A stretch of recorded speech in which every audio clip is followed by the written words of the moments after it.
ఈరోజు మన Tuni bar association తరఫున మన న్యాయవాది మిత్రులందరూ కూడా విధుల బహిష్కరణ చేయడం జరిగింది. దానికి గల ముఖ్య కారణం ఈరోజు రాష్ట్రంలో అనేక చోట్ల న్యాయవాదులపై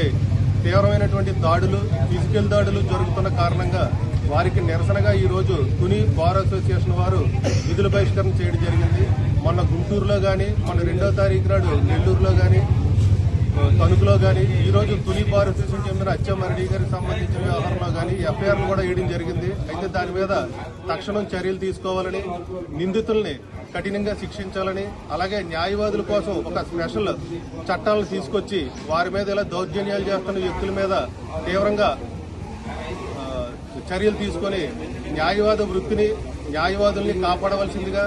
న్యాయాన్ని కాపాడుతున్నటువంటి న్యాయవాదులపై వాళ్ళకి నచ్చలేదు కదా అనే ఉద్దేశంతో తీవ్రమైన దాడులు చేయడం, వాళ్ళ ఆస్తులను ధ్వంసం చేయడం, అలాగే వాళ్ళ తాలూకా వాహనాలను ధ్వంసం చేయడం, వాళ్ళు ఎప్పుడైనా బయటకు వెళ్లాలంటే అన్సెక్యూరిటీగా ఫీల్ అయ్యి స్వేచ్ఛను కోల్పోవడం లాంటివి జరుగుతున్నాయి. కాబట్టి అలాంటి వ్యక్తుల తాలూకా బెదిరింపులను కానీ, ఆ వ్యక్తుల తాలూకా చర్యల నుంచి కానీ న్యాయవాదులను రక్షించాలని, దీనికి గౌరవ న్యాయస్థానాలు గుర్తించి దీనికి స్పెషల్ గా చట్టాలు తీసుకొచ్చి మమ్మల్ని అందరినీ